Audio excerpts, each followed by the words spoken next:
from 3 to 5 feet. In this area, there has not been any mandatory evacuation. It's just been voluntary. At least 6,000 power workers are on call. They're ready to respond if there are blackouts. Else is expected to come ashore in about 6 hours between Tampa and the Big Bend area. The known dead from the condo collapse in Surfside rises to 36. 8 more victims were discovered by the end of Tuesday at the site of the Champlain South Tower. Rescue work has been made easier now that the building's remnants have been taken down. The demos made a significant impact in regards to allowing us to search those grids that we just weren't able to earlier. Miami-Dade Fire Chief Alan Kominski. Meanwhile, the site is becoming a spot for expressing hope or sorrow. Bernard Camufat's sister lived in the tower. She has yet to be found. This is a place where I can say here goodbye. In Broward County, Florida, Eben Brown, Fox News. The CDC says the Delta variant of the coronavirus is the dominant strain in the U.S. now. And in some states like Missouri, the variant accounts for more than 80% of infections. The mayor of Nixa, Missouri, who imposed a mask requirement and other public safety measures, faces a recall election, even though the restrictions have ended. America's listening to Fox News. When's the last time you looked at your homeowner's insurance? We buy a homeowner's policy and never give it another thought until something happens. Life brings changes, and our coverage needs can change. The smart thing to do is get the answers and level up our insurance to make sure we're totally protected. That's the Insurance Extra Point. Get out there and make something good happen today by calling Guahan Insurance Services at 475-1162 or visit us at the Camacho Landmark Center in Tamuning. Happy birthday to you.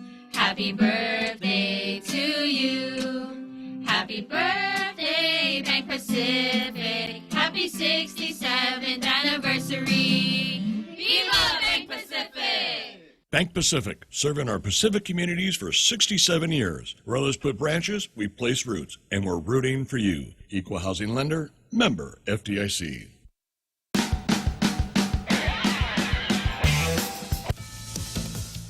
One person is dead and another injured following a crane collapse in Philadelphia. There are reports one of the victims may have been the crane's operator. Local media outlets say both victims had been pinned under the wreckage. No word on what caused the collapse. A hotel worker in Chicago is being praised by police for seeing something and saying something. Over the holiday weekend, a member of the cleaning staff at Chicago's W Hotel found a rifle with a laser sight, a handgun, and ammunition in a guest room. The room, located on the 12th floor, had a view of a Lake Michigan beach and Navy Pier, a major tourist attraction. The discovery led to the arrest of Keegan Castile of Iowa, who has 2 kids, works as an auto mechanic, and according to a lawyer, doesn't have a criminal record. During a Tuesday hearing, a Cook County judge said, "I understand you have permission to possess the firearms in Iowa." He went on to say, "Clearly, we're not in Iowa."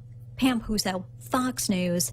The Cannes Film Festival takes on a political tone thanks to its jury president. Spike Lee kicked off the Cannes Film Festival in a very political tone, the jury president wearing a 1619 baseball cap, a nod to the controversial New York Times project, which was proven to include factually inaccurate information. Lee denounced Donald Trump and called him Agent Orange, while he said that black people are still being hunted down like animals.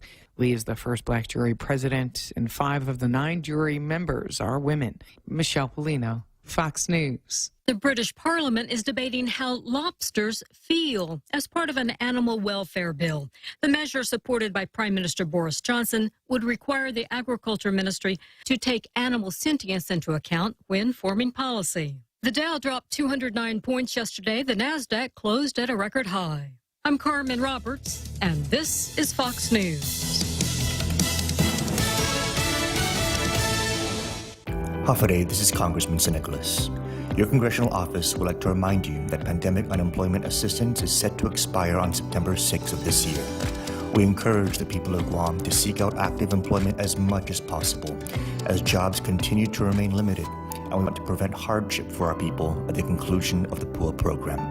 Thank you, and see to us, Mahase. This ad was paid for with official funds from the office of Congressman Michael F.Q. San Nicolas. Hafaday, my name is Lieutenant Governor Josh Tenorio. I would like to thank everyone for their support of the Isa Guam LGBTQ Scholarship at the UOG Endowment Foundation. Your generous donation has helped us grow the scholarship to provide LGBTQ students the support they need to pursue their education. Although Pride Month is coming to an end, you can continue to support the scholarship by visiting give.uog.edu. For more information on how you can empower these future leaders, please call 735-2957. Chili's is bringing you a full meal offer with 3 for Me for just $15. You get a beverage, a starter, and an entree. First, choose from a refreshing Coca-Cola or iced tea, pick a starter, then select your choice of a mouth-watering entree, like Cajun pasta with grilled chicken, ranchero chicken tacos, or the savory Santa Fe burger. Dine in today or visit chilisguam.com for delivery and to-go options. Chili's, 3 for Me for just $15. Available for a limited time. Chili's, savor the moment. Welcome to Tall Tales with Bob Klitzkie, the only show on talk radio where common sense is a lot more common. Phone lines are now open at 888-TALK. That's 888-8255.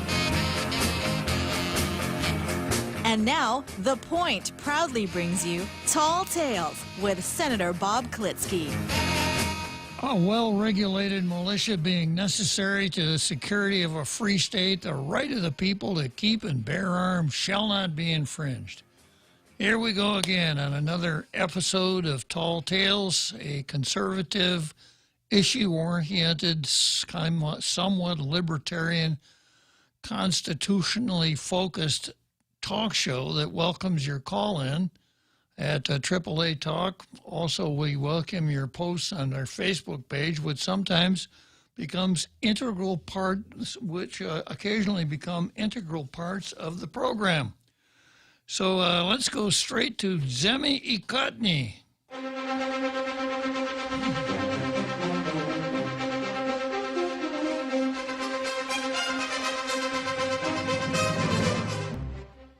So once again, we start out with the Daily News, which is seeming to have a renaissance. They are actually writing editorials again. Yesterday, the Daily News got the coveted Blue Star, which takes them up to 61. Yesterday, they had a hard-hitting, edgy editorial dealing with regulations for adoptions. Before we get too carried away with liberalizing our adoption procedures. Here's what the Daily News has to say. U.S. military must use Guam, not foreign ports, for ship repairs. Guam needs the military to bolster the ship repair facility and make the repairing of ships once again a vital part of our economy. The government of Guam's Economic Diversification Working Group is examining ship repair as one of 11 potential industries that will help diversify the island economy. But our ship repair industry has been in a state of transition and uncertainty since the military shut down and realigned its bases in the 1990s, when it also shut down the Guam Naval Ship Repair Facility. Just let me talk about SRF for a moment. SRF, Ship Repair Facility, was an extremely valuable part of our island that allowed literally hundreds of folks from Guam to progress into the middle class. It was a great program. They would enroll people, or they would hire people at ship repair facility, help them become apprentices, send them off to the university for class, train them, teach them how to be good at their jobs, pay them very, very well, allow them to work anywhere, well, not anywhere, but allow them access to other U.S. ship repair facilities, etc. It was just a tremendous boon to this island. And unfortunately, it shut down. And when it shut down, they just didn't dump the employees on the local economy. They were given opportunities to transfer to ship repair facilities in other parts of the country. So the ship repair facility was a really great thing, and it would be nice if it came back. And I know our governor is doing everything she can, you know, to coax the president into bringing ship repair facility, sending Tony Mabota to the United Nations to kvetch and bitch and paint the picture that Guam is nothing but a hellhole. It's a really good first step. I think, who was it that wrote the book, How to Win Friends and Influence People? Yeah, his name will come to me in a minute, but whatever the guy's name was, he could borrow a page from our governor's book.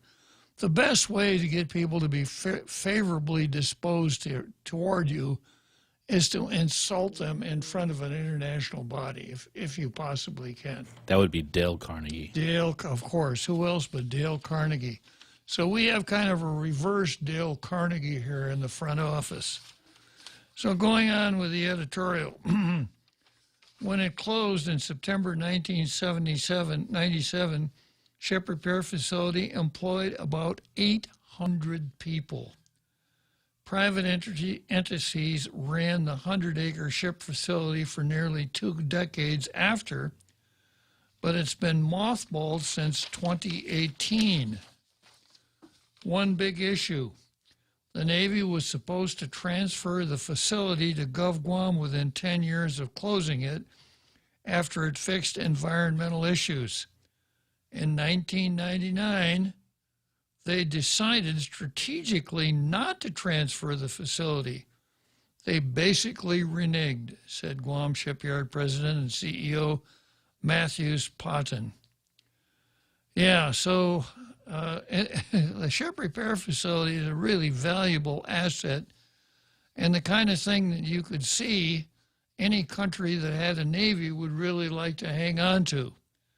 So when we did the whole BRAC thing in 1990, you know, we were overcome with joy because of the collapse of the Soviet Union and basically the whole communist empire.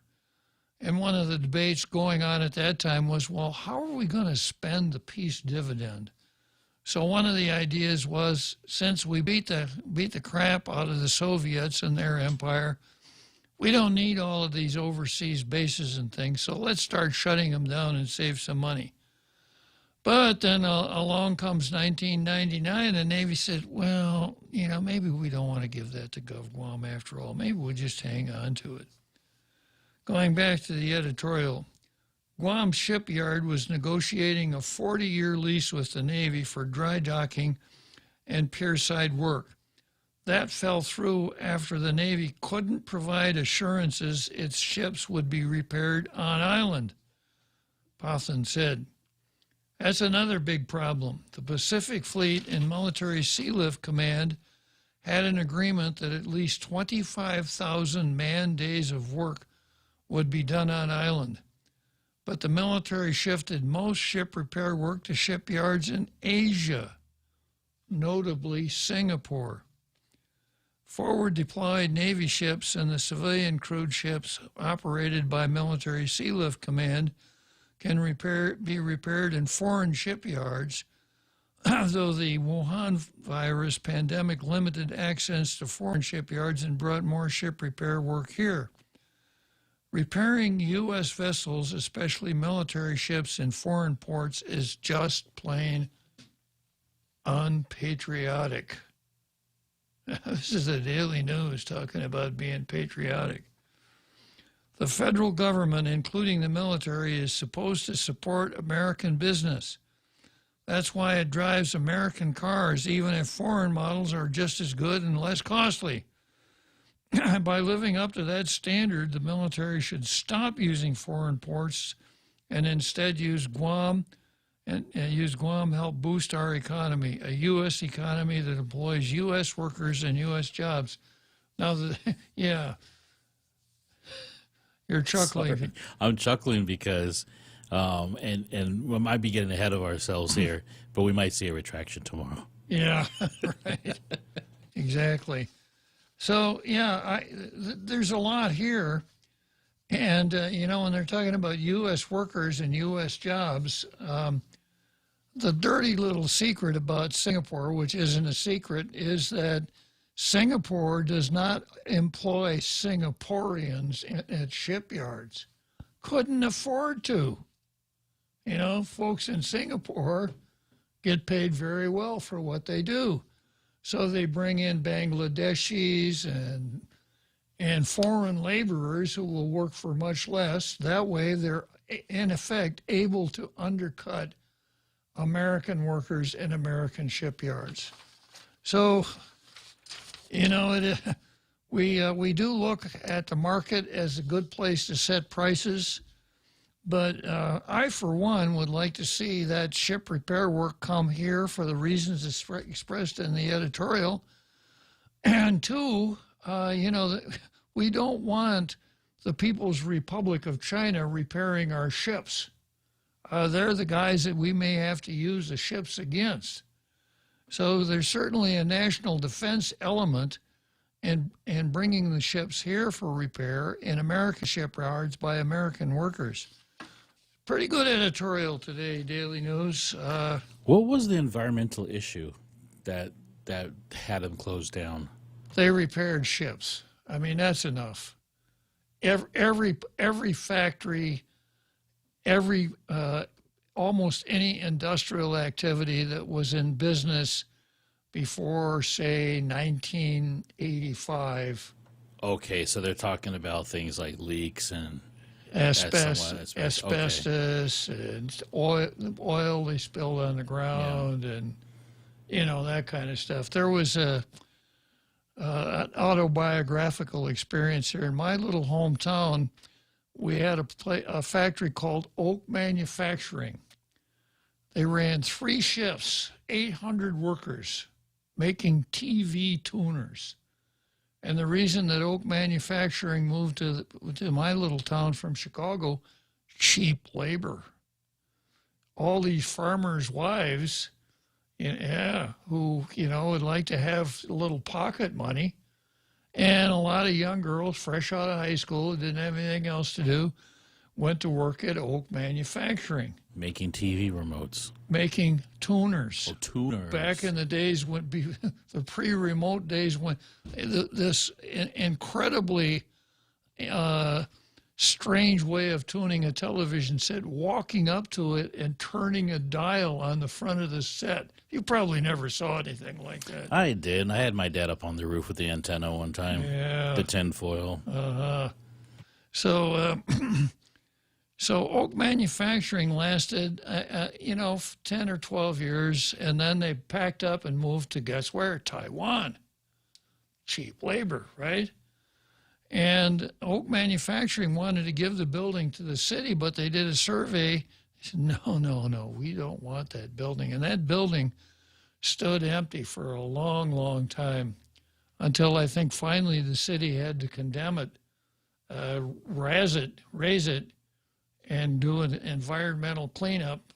They clean up, because no matter what it is that you're manufacturing, if you're using plastics or petroleum asbestos, back in those days, you're going to leave a pretty good sized mess behind you. And I think that's probably what happened at the ship repair facility.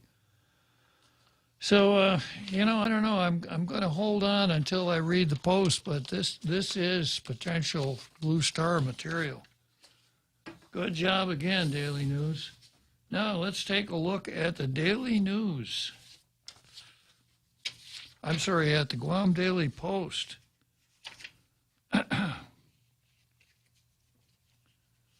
And you remember yesterday I did their regular... I did their regular editorial, and here's a key feature from the regular editorial about being a good neighbor. Here's what they said about being a good neighbor.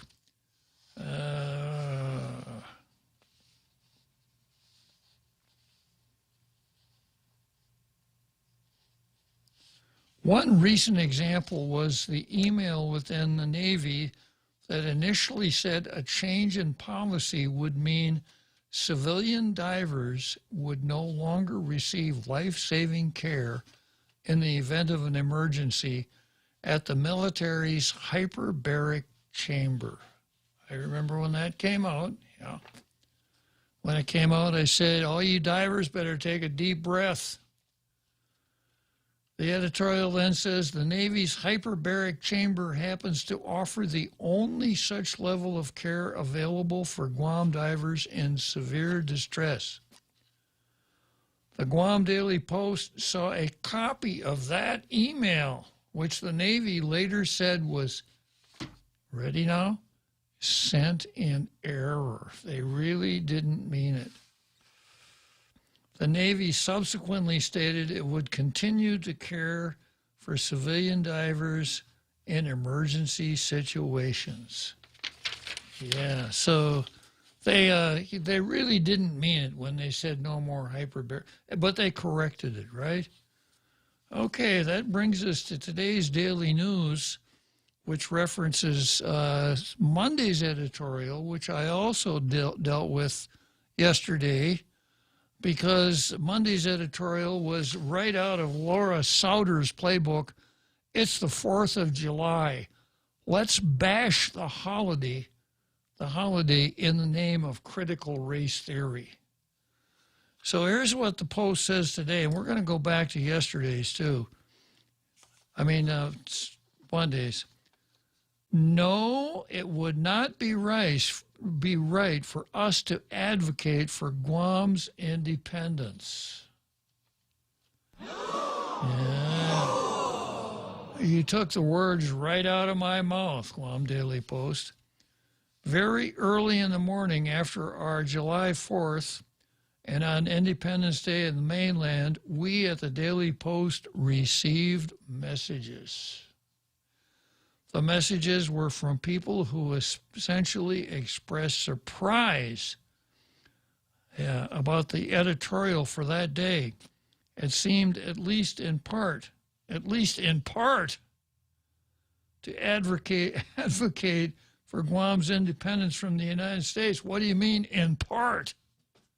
The whole thing, buddy. Yeah. Let's see if I could find the part that doesn't.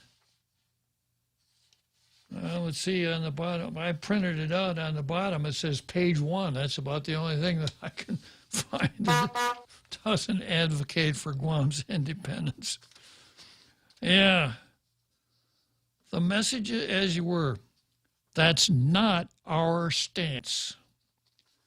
It was a team effort to decide the overall topic of the editorial, which is to celebrate America's independence.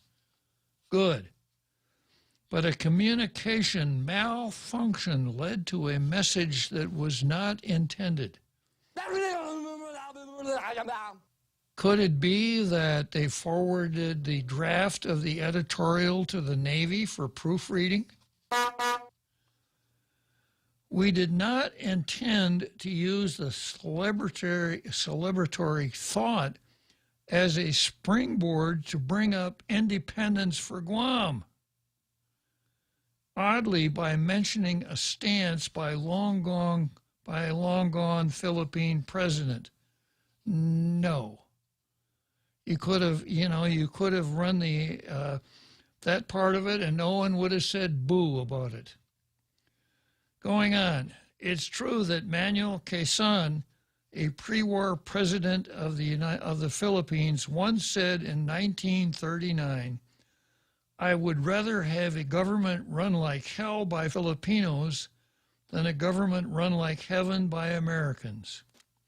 Now they go on to try to soft pedal this by saying the quote was from a much different time. It was the late 30s. The Philippines was bullish about the first few years of its government being run by Filipinos, having been run under the American administration, and prior to that, the Spanish rule. Not right, not correct. In 1939, the Philippines was still under the American flag. And I explained this yesterday. In 1934, the United States Congress passed the Tidings-McDuffie Act that did two things. It said, one, the Philippines will be granted independence in 10 years. That would have been 1944. The war pushed that back for 2 years. The second thing the Tydings-McDuffie Act did was it was the Organic Act for a government known as the Commonwealth of the Philippine Islands. So that Organic Act, that Tydings-McDuffie Act, set up a government with a president and a Congress and all of the other trappings of a government. And that's what Quezon was the president of. And his comment was, now look, we have some self-government here, and we're doing pretty well. We're not running it like hell. We're not saying the Americans ran it like hell either. But he made his point, right? So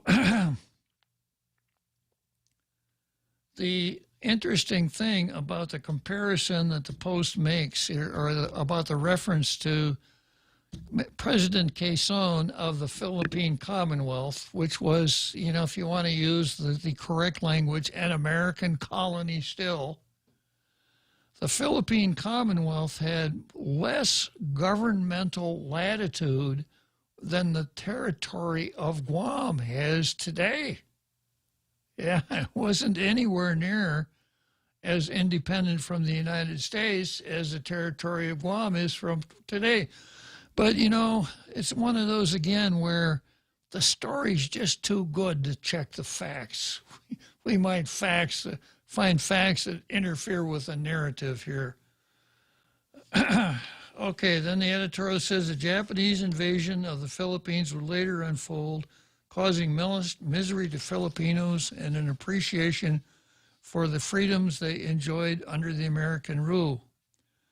Quezon, while stoking Filipino patriotism, was in fact thankful for what the United States did to the Philippines, saying in a 1939 archive quote from the presidential palace, "No one has outdone me in giving due credit to the government and people of the United States for what they have done in the Philippines." If only we could find some of our separatists who would say something like, Laura Souter, are you listening? But I cannot permit anyone to say in my presence that our people have enjoyed greater freedom under the American administration, or that our people will not enjoy their freedom under an independent Philippines. Now notice the Philippines is not independent when Quezon is president, as much as they have enjoyed it under the American flag.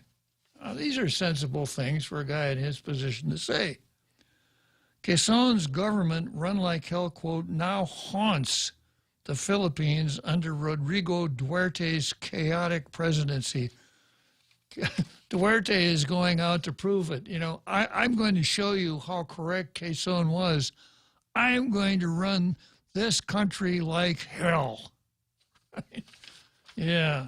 He's succeeding. And he's doing it. The Philippine Daily Inquirer, one of the country's largest news organizations, brought it up in an editorial in February 2020 in reference to the often provocative comments by Duterte, a known China ally and frequent critic of the U.S. government. Quote, what did President Duterte exactly mean when he recently declared that if the Philippines could not stand on its own feet to defend our territory, we have no business being a republic? And the Inquirer asked. Instead, he said, you might as well choose. We can be a territory of the United States or a province of China, according to the Philippine Daily Inquirer.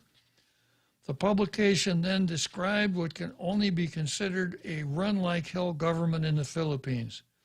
Kidnapping and extortion, the weak-kneed response to China's aggression, and territory grabbing in the West Philippine Sea. Even the much-delayed response and reluctance to temporarily ban travelers from China at the height of the Wuhan virus contagion.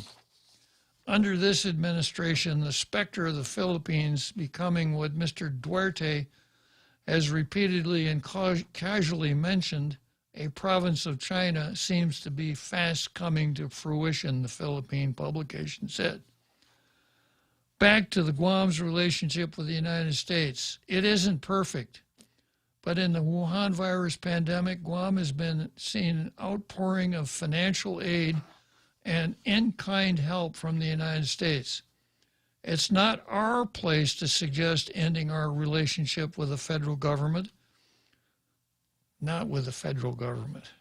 It's with the United States, which has been supportive of us in our time of need.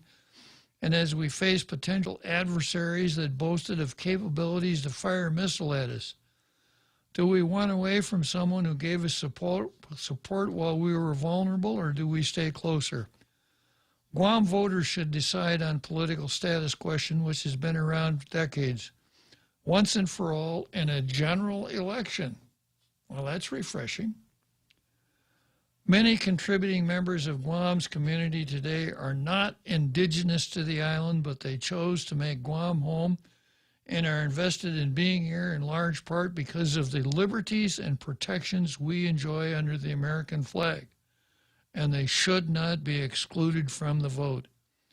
The truth from the ballot box should set our political status aspirations free. Well, I like the end of it. At least they strayed away from identity politics for a while.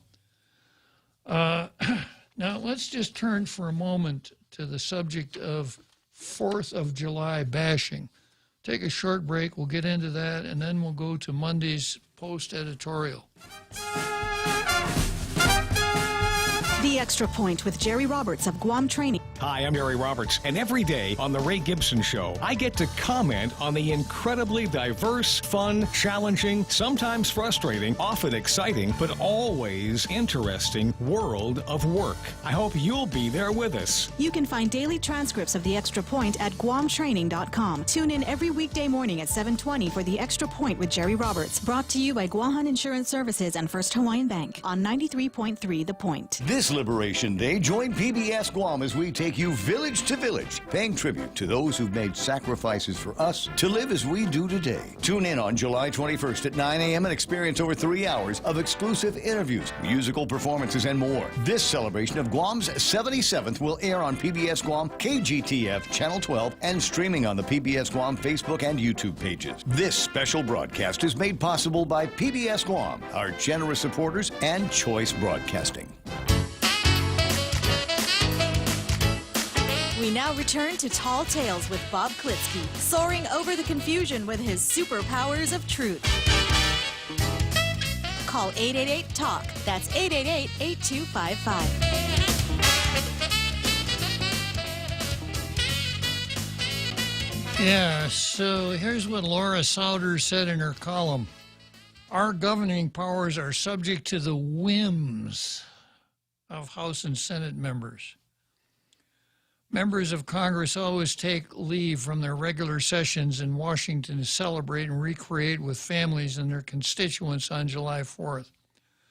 While it does seem far-fetched in the political landscape that defines 2021, it would be wonderful if this day can inspire members of the House and Senate to recognize that the work of decolonization is unfinished business. Now, of course, she is not in favor of decolonization. I got to keep saying this over and over again. It's that last paragraph. And the last paragraph lays out what it is that she is in favor of, and it's not decolonization. You, like everybody else that lives here in this colony, ought to understand that. And here's what she says. As colonial subjects, the indigenous people of Guam, the Chamorro people, have yet to exercise self-determination. Pay no attention to those people back in 1948, 1949, and 1950 who stormed the Congress to get the Organic Act and U.S. citizenship. That didn't count for anything. Repeating, the Chamorro people have yet to exercise self-determination. Sadly, before the day ends, many will join in the excitement and jubilation of this immensely popular holiday without regard for its origins and its promise of freedom and liberty for all. Just a really, really cheap shot. It's like we don't have freedom here on Guam, right? We live in a police state. Well, maybe I ought to qualify that a little bit when we got a governor that puts roadblocks out on Marine Corps Drive. And liberty for all. We have freedom and we have liberty on this island, just like in the rest of the United States. We're protected by the Bill of Rights, the rule of law. We can even go to this. We know that we can even go to the Supreme Court and win. So this is the cheapest of cheap shots. And the key word here is indigenous people of Guam, because they're not interested, the separatists are not interested in decolonizing Guam. You know who introduced a bill in the United States Congress to decolonize Guam? You know who that was? Nobody. No one has ever done that.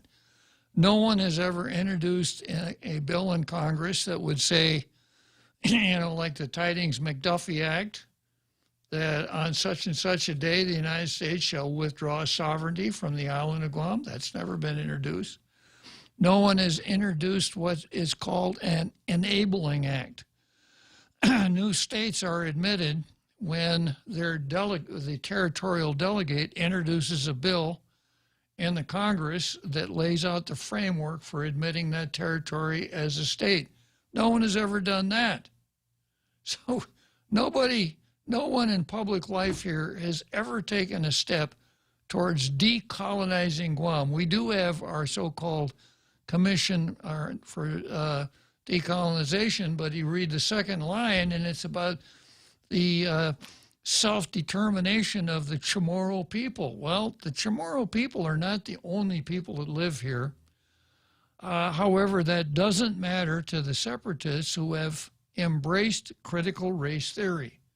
And once again, by embracing critical race theory, what I mean is this. You go back into history and you find some incident, some episode that you can use to bitch about. The last one that Bavacqua came up with was a statement by a Navy captain back in 1904 that was somewhat impolitic, impolite, racist, however you want to characterize it. And you pretend that that colors the entire relationship between the United States and the folks that live here on the island, the indigenous people, colors the entire relationship, and that anything you do has to be viewed through those lenses, the lens of the 1904 Navy captain. And because of the systemic racism that gets traced back to that, and to some other things that happened here, you have to understand that everything is race. And the only way you're going to get justice is for the government to pay attention to race and treat your race the way you are asking it to be treated. In the case of Bavacqua, it's separation from the United States. You were so bad to us. You said so many bad things about us, just like Tina Rose and Ann Paris Hattori, who can't even copy. Yeah. The American flag there, so you'd think American laws applies. Well, the insular cases say that because the island is inhabited by alien, quote, alien races who don't understand our Anglo-Saxon ways, the Constitution doesn't have to apply. She went on national TV with that, which, first of all, is just dead wrong. A good copier wouldn't have made that mistake. And then second, it takes something completely out of context that does not apply to the people of Guam, Puerto Rico, etc. But that's the foundation of critical race theory. So because of these things, the United States owes the Chamorro people, the indigenous people of Guam, big time. And the only way they can set the record straight is by making the United States independent. That's the critical race theory aspect of this. Now that you know that, the next time you read Robert Underwood stuff or Michael Bavacqua stuff, you'll understand. Or Laura Souter. You know, here she comes again. The indigenous people of Guam have yet to exercise self-determination. Now, she was quoted in another story yesterday that ran on PNC. Now, she's made such a fuss about that. and demonstrated her identity politics. Here's how she winds up her interview with PNC News. Souder says that the Commission on Decolonization is making a concerted effort in incorporating colonization and decolonization as a component of education, and residents need to support that. Where's that sound effect? No! Let me read this again.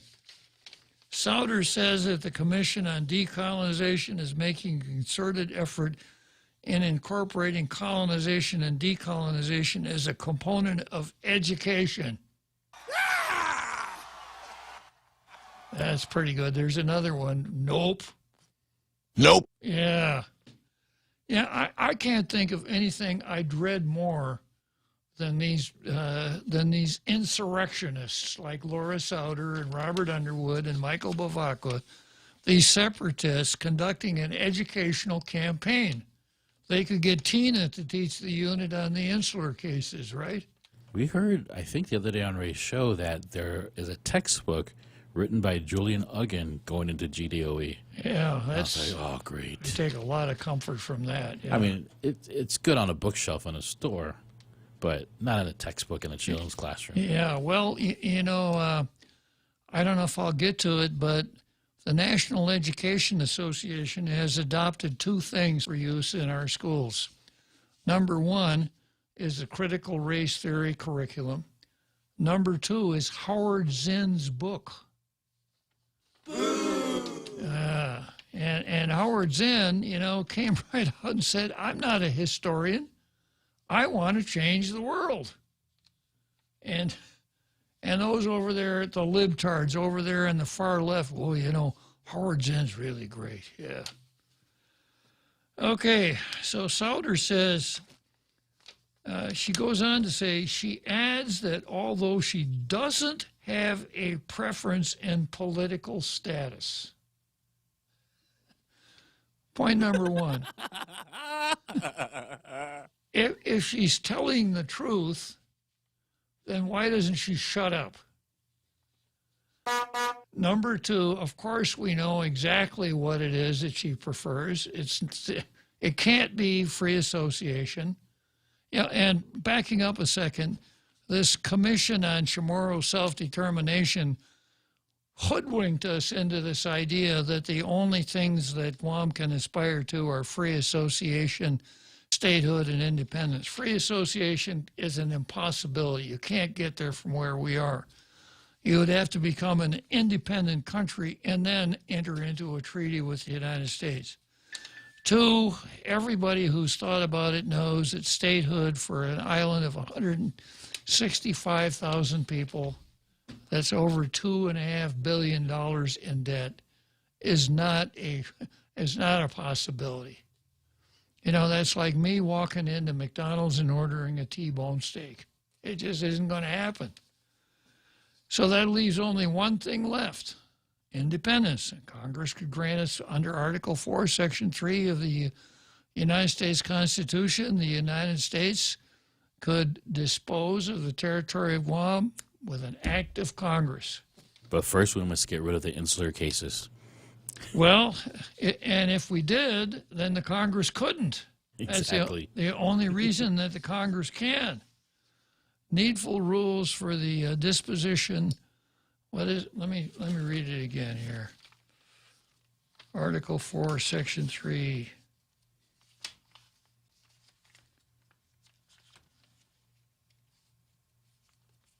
Paragraph 2. The Congress shall have the power to dispose of and make needful rules and regulations respecting the territory of the United States. Dispose of. So if Congress really wanted to, it could dispose of the territory of Guam. But, the way to get Congress to do that is to go to this UNPO, to send one of our more disgraced citizens off to the UN Commission on Human Rights, make a big show out of the fact that Julian Uggen wrote some stuff, for 3 rapporteurs from the United Nations. That's how you get to where you want to go. So Souder adds that although she doesn't have a preference in political status, she doesn't want the island public to lose consciousness about what they celebrate. Its principles in Guam's history with them, as those are the biggest enemies of colonization. Yesterday, I went through the Declaration of Independence, and it's nothing at all like she would have us, in fact, they would have us believe. As an example, that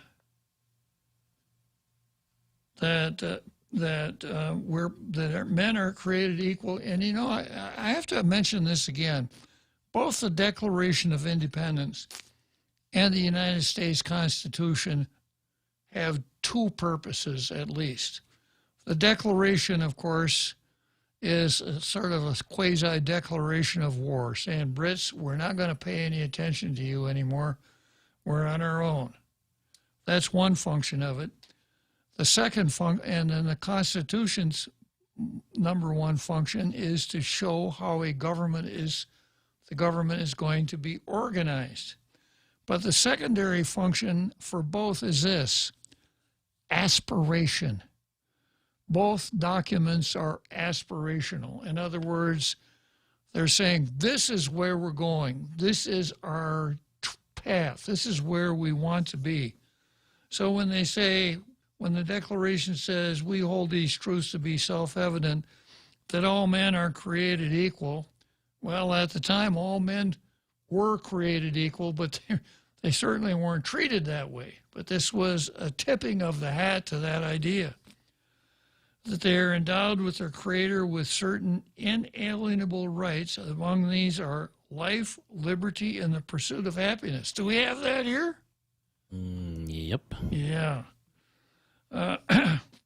And then to secure those rights, they form a government, etc., the self-determination part, and then a long list of grievances, none of which apply here, along with a cautionary language in the Declaration of Independence that says,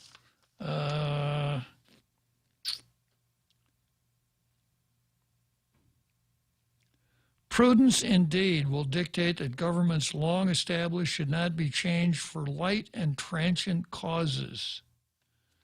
Light and transient causes. We don't get SSI. Well, let's separate from the United States. That'll show them. We don't have the right Medicaid match. That's a pretty serious cause. And Congress banned cockfighting in our territory. That's enough. We're out of here. You know, let's have a revolution. Let's get away from the United States. You know, these are not causes for this kind of rhetoric coming out of Dolores Souders of the island. And she's kind of the masthead here for the separatists. So, you know, when you come right down to it, then she throws out this.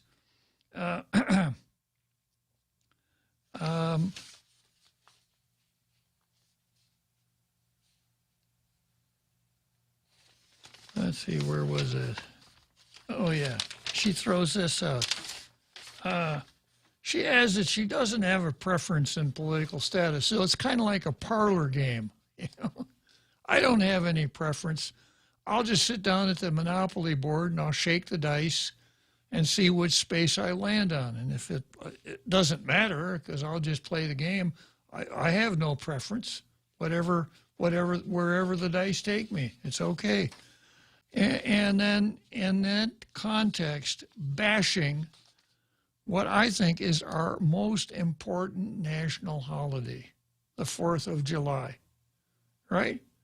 And trotting out these poorly thought out separatist arguments in favor of trashing what to me is an extremely important holiday.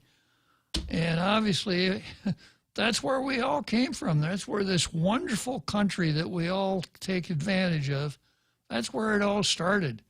It started with some really radical ideas, like people can govern themselves. They don't need kings to govern themselves. And that, not stated in the Constitution, but clear at the time, that free markets, not the British mercantile system, but free markets were good for people. That's where we started. People talk about American exceptionalism. Let me take a short break here and I'll come back to American exceptionalism.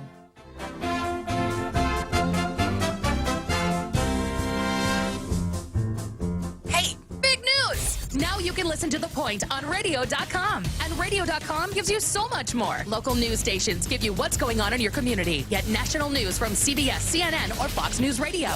Take a break with one of the hundreds of music, sports, and talk stations. Love podcasts? Radio.com has thousands of true crime, comedy, kids and family podcasts, and more. Listen anytime, anywhere. On your PC, smart speakers, and a variety of connected devices. Or download the Radio.com app now from the App Store or Google Play. Business owners looking to expand, looking for an opportunity to give your business, looking to give your business a chance to succeed. There's a commercial space for rent at the DNA building in Agutya. This is a 10-story building with 24-hour security guards, maintenance, and custodial staff. A fitness center, close proximity to the Superior Court of Guam, Agutya Post Office, and several banks. Call DNA Incorporated for more information. Telephone 477-9053 or 9054 or email dnainc.guam@gmail.com.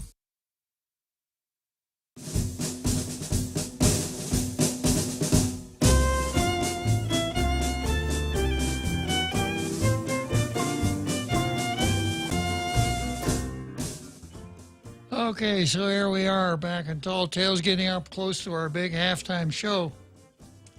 And I left off promising to tell you about American exceptionalism. Well, starting out with the word exceptional, there's no question that America is an exceptional country. There's never been anything like it on the face of the earth before.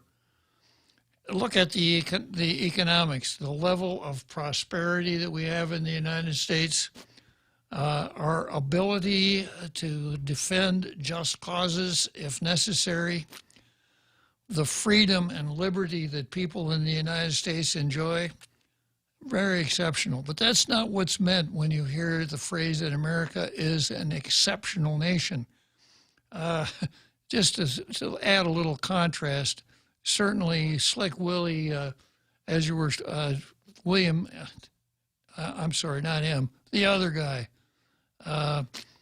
Barack Hussein Obama didn't understand what American exceptionalism is, because when he was asked about if America was an exceptional country, he said, well, sure, America is an exceptional country. We think it is. The French think that France is an exceptional country. It just completely not understanding, or perhaps understanding too well. So the phrase goes back to George Washington, that America was an exceptional country. And George Washington's idea was that we should not go with force of arms, go around and enforcing or pushing our form of government, philosophy, whatever, on other people. That wasn't what the United States was about. We should avoid permanent entangling alliances. We should avoid force of arms to make other countries like ours, like the British did, you know. When I was a kid in grade school, we all learned the sun never sets on the British Empire. Yeah. We thought that was pretty neat. That was not the American ideal.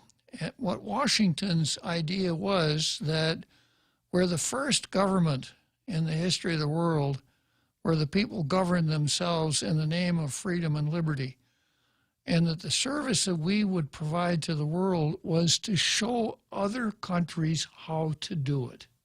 That is the exceptional nature of the United States. we were to show other countries how it could be done, that we could be successful at it and that they could be successful at it too. But that phrase, exceptional country, has gotten really garbled and chopped up in the process. People use it to their own ends. They think of material items, I think. Exactly. Stuck on the superficial. Yeah, like the Post editorial, you know. Well, he gave us a lot of money, so we should, yeah. Not quite correct. So the United States is an exceptional nation. Unfortunately, in my lifetime, just in the last, probably in this century, I've seen us really stray away from that whole concept of America, the exceptional nation. Now that we have a whole political party whose major stump speech revolves around telling people they should hate their country. That would be the Democrats. They should hate their country, that their country was bad. And the whole 1619 critical race, systemic race theory, etc., all of the things that have happened to us in this country, basically since Ferguson, when the police officer, basically in self-defense, had to shoot someone, and the news media picked that up and ran with it, framing that story in such a manner that you would think that the only thing that police officers ever did was go out and shoot black people. So for quite some time, if a black person was shot by a police officer, it didn't make any difference what the facts were. It was always billed like this in the Times and the Post. Police shoot another African American, another, like it's just the part of a common scheme or plan or string, right? Or even to mention the race to begin with. Exactly, yeah. And of course, if a black officer shoots, if a person of color shoots a white officer, like happened in Minneapolis, a white citizen, that doesn't hit the news. Yeah. No, yeah. So what we're told not to call the mainstream media, the media cartel framed the Michael Brown incident in such a manner that you could convince people that it happened all the time. And then you take George Floyd, a career criminal, had 5 children, some of which he might have supported, some of which he didn't, who was engaged in a criminal act going in to cash a counterfeit $20 bill because his drug dealer doesn't want to do it because his drug dealer's a 3-time loser. And in the process, he wasn't able to cash the 20. He is arrested. He goes, because he's got fentanyl and crystal methamphetamine in his body, and because perhaps in part by the media creating this aura that you really should resist the cops if they come after you, he resists the police and he goes into, what's that phenomenon? Hysteria, excited hysteria. And a police officer, this is everything I'm telling you has all been reported in the news. I'll come back to this right after the big halftime show.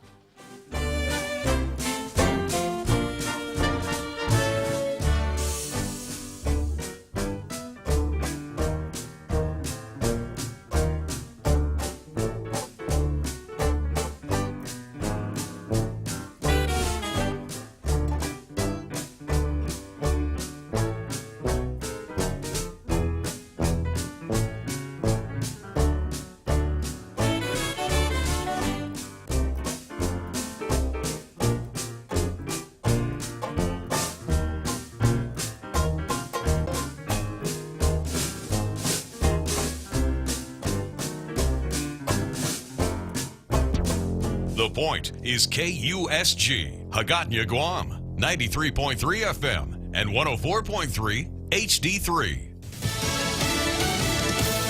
Elsa weakens to a tropical storm again. I'm Carmen Roberts, Fox News.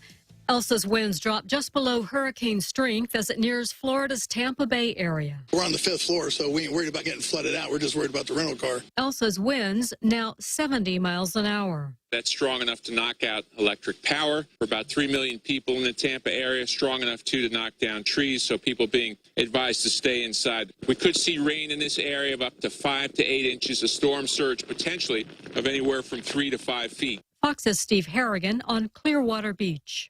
Rain and lightning from Elsa caused the search and rescue efforts at the collapsed condo tower to pause a bit yesterday. Still, crews found more bodies, bringing the known dead to 36, more than 100 still missing. The case of defendants charged with an armed standoff in Massachusetts takes a strange turn in court. 11 people, including a 17-year-old, were arrested after state police offered to assist them as their vehicles were stopped on the shoulder of I-95 just north of Boston on Saturday. The incident shut down the busy highway during the holiday weekend. The suspects face various weapons charges. At their arraignments Tuesday, they refused to cooperate, claiming they're foreign nationals who can't face criminal charges, and also refused legal representation. The defendants claim to be members of a group called Rise of the Moors. The group refers to itself as a militia. Police say members told them they were traveling to Maine to conduct training. Tom Rigotti, Fox News. The Wall Street Journal reports hospitals often charge uninsured people the highest prices. The Journal's analysis of previously confidential data shows cash payers are often charged more than insurance companies for the same service by the same hospital. America's listening to Fox News.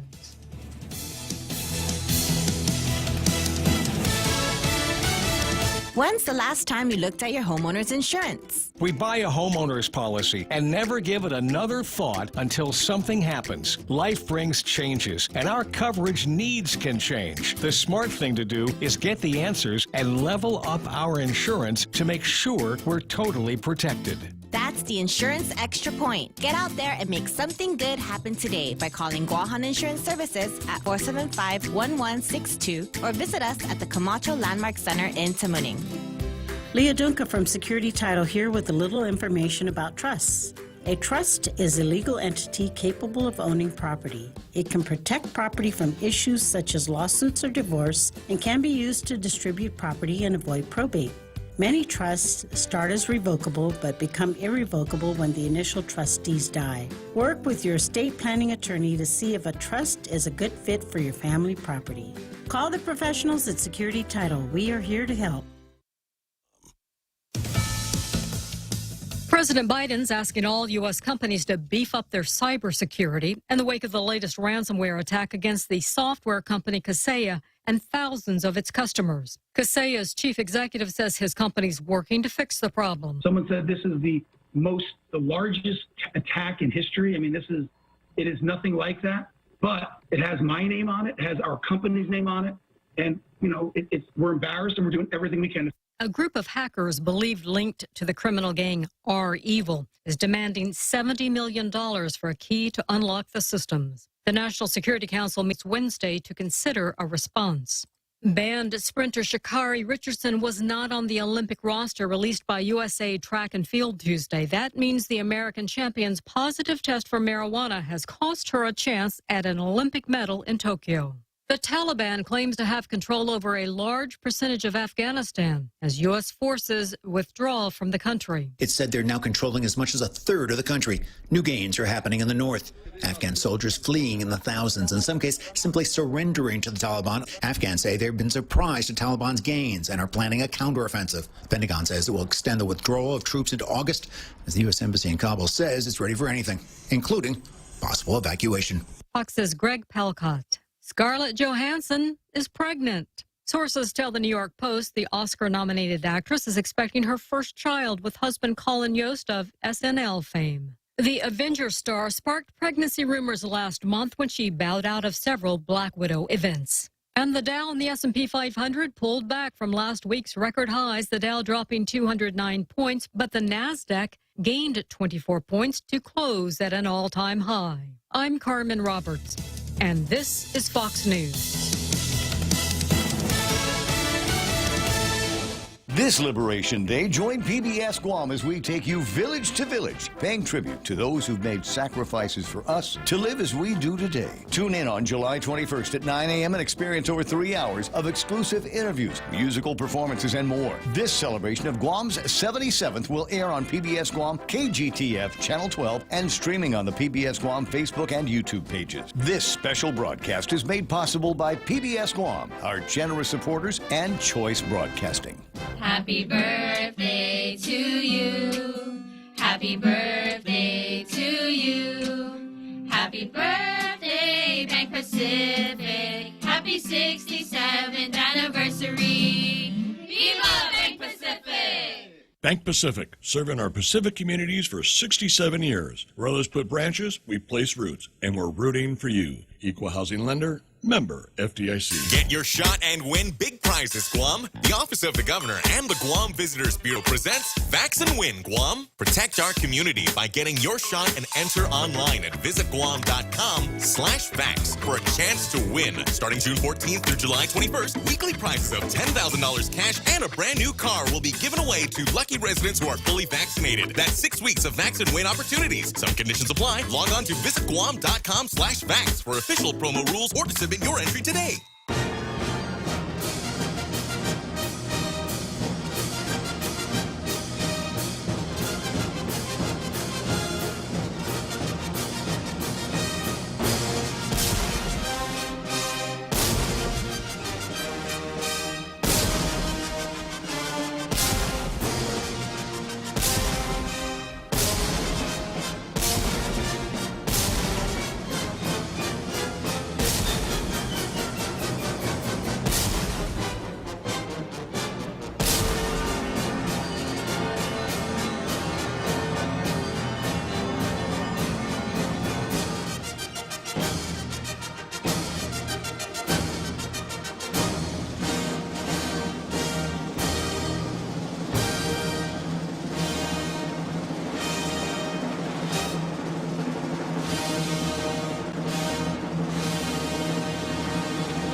And we are back. You know, Bob, before we continue with this show, I do have an announcement. I don't know if the listeners out there ever pick up the Pacific Island Times. It's a monthly publication.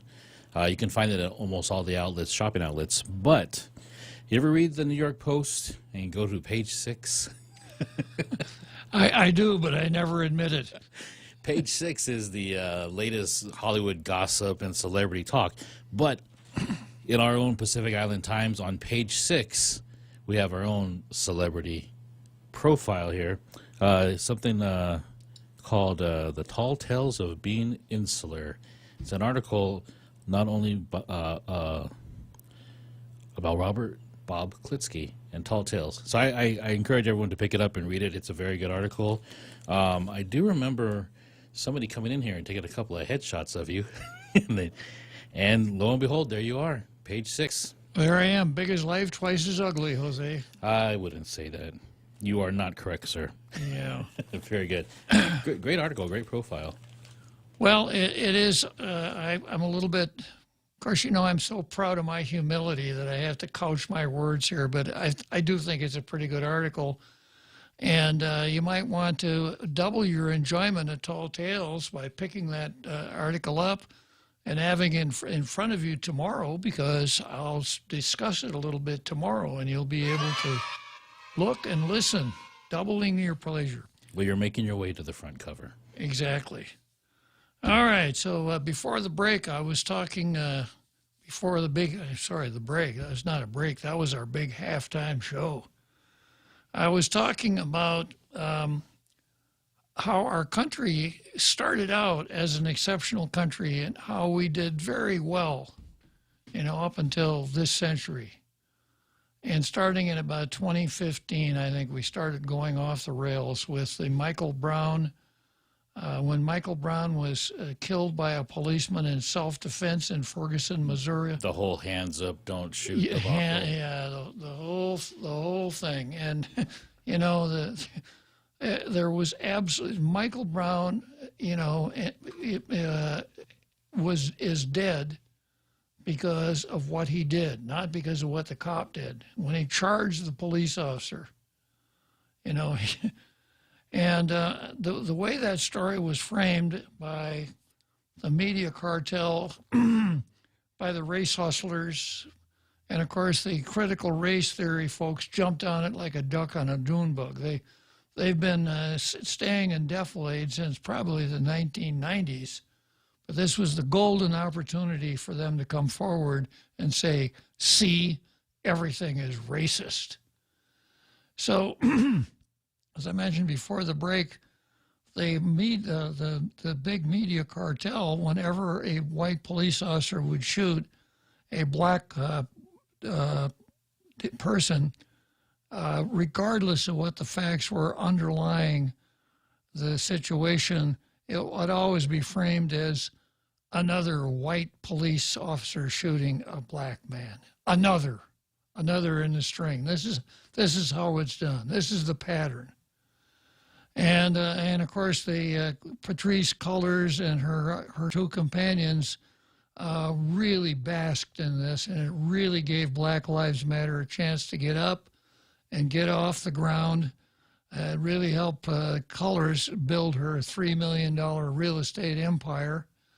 And we had incident after incident leading up to George Floyd, when, as I described it, was killed in a situation where he was resisting arrest for breaking the law by trying to pass a counterfeit $20 bill for his drug dealer, because his drug dealer was a 3-time loser and didn't want to run the risk of another bust and having to go away for the rest of his life.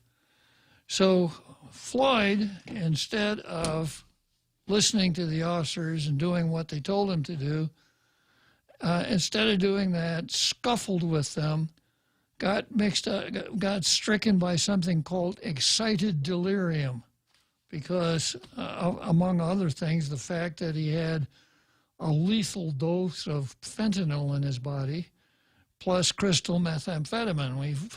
I think we're pretty much aware of what crystal methamphetamine does to your mental processes. So a police officer named Chauvin followed the training guidance from the Minneapolis Police Department as to how to deal with people who are suffering from excited delirium.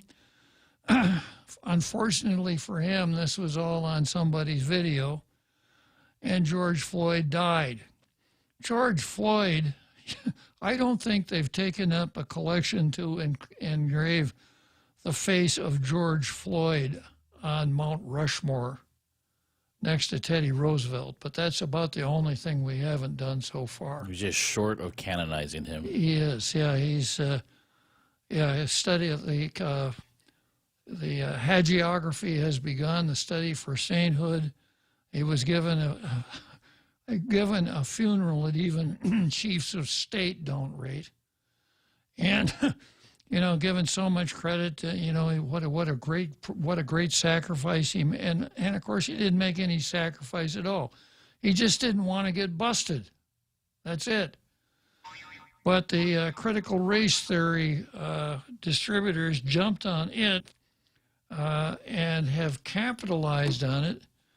And so many useful idiots, a term attributed to Lenin, people who want a virtue signal and say, well, yeah, I think we should treat African Americans correctly. And I'm for George Floyd. I think he was a wonderful, and it's just gotten out of control.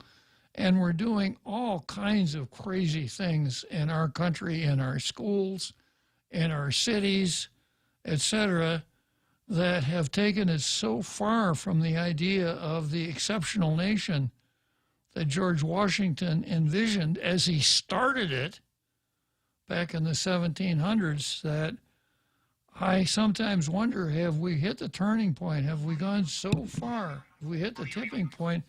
Have we gone so far that we aren't going to be able to turn around and come back to a sensible country?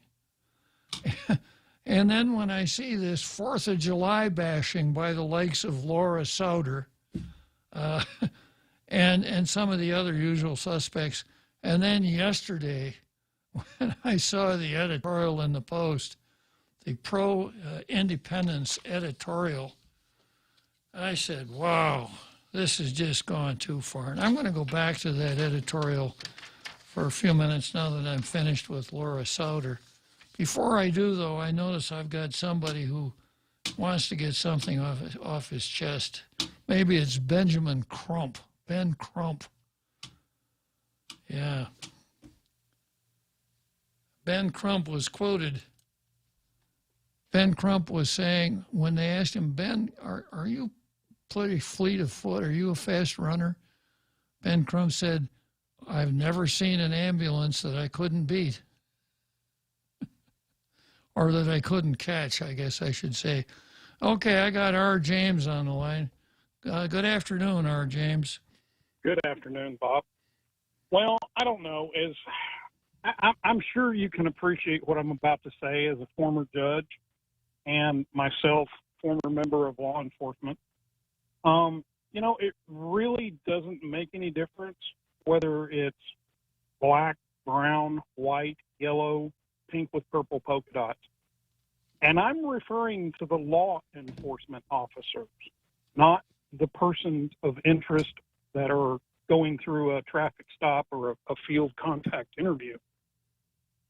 Police officers never know what exactly they're going to get into. I'm hearing these these op-ed pieces that are popping up all over, and I'm hearing things like, well, you know, police don't even need to carry a gun. Okay. Police shouldn't be making traffic stops. Okay. Well, unfortunately, a large number of the really bad criminals that are wanted for rape, robbery, murder, kidnapping, drugs, a large portion of them are not arrested at home in bed. Most of them are arrested from a simple traffic stop. Or I say most of them, a lot of them are arrested from a simple traffic stop. So as a police officer of any color, when you hit your lights to pull somebody over for running a red light or expired inspection sticker or whatever, you never really know what you're about to come in contact. It could be a 88-year-old grandmother on the way back from the store with a loaf of bread. It could be somebody on the FBI top 10 wanted list. It could be an 82-year-old talk show host on his way home from the show. There you go. But the one thing that they're failing to bring up during all of these op-ed pieces where they're blaming the police and talking about another white police officer shooting another black or Hispanic, person, is what led up to that happening. I'm just about certain that they didn't get shot because they were polite and courteous to the police officer and they followed direction. No, when you tell somebody stop, don't move, and they keep moving, or they reach behind their back or into their pockets, or if they're seated in their car and they reach under the seat, there's a pretty good possibility that there's going to be a serious problem that may end up with someone getting hurt. When there was the young man that they had the video, and this is the golden age of law enforcement, in my opinion, because they have the body cams and the video footage, and they can pull up video surveillance security cameras from corners and stoplights and private businesses that have cameras facing outside their building. The young man that they had on body cam a couple of months ago, he pulled over, he stopped, he got out of the car, and when they told him that he had a warrant for his arrest, he shoves the officer, jumps into the car, and tries to drive off, and they shot him and killed him as he was trying to run away. What do you expect when somebody says, put up your hands, don't move, we're going to run you, we're going to see what's going on here, and if there's nothing going on, you're free to go. And then you try to start fighting a police officer, you resist, you reach for their guns, you try to grab their weapons from them. No, they're leaving all of this stuff out on purpose. And about 95% of all of these op-ed pieces make me want to just get sick. And quite frankly, I'm tired of it. Because these men and women go out on a daily basis not knowing if they're ever coming back home for dinner that night or breakfast the next morning. And it's these folks should not have to be subjected to this. And like I said, black, brown, white, yellow, pink with purple polka dots. You don't think that someone who's a criminal, who's already made up their mind that they're going to break the law, would even think twice about hurting a police officer if they thought that they could just get away with it? No. It doesn't make any difference what color the perpetrator is, and it doesn't make any difference what color the police officer is. And by the way, they're not reporting the ones where it's a black officer that shoots a black man or a Hispanic officer who shoots another Hispanic gangbanger that had a trunk full of guns and tried to run from it. No, they're not reporting that. Sometimes the narrative is just so good you don't want to include the facts. Exactly. And it's a shame that more than the average people are not looking at this and actually standing up and just saying, no, we're not going to take this. No, this is all rhetoric and this is all garbage. And no, you're not going to do this to our police.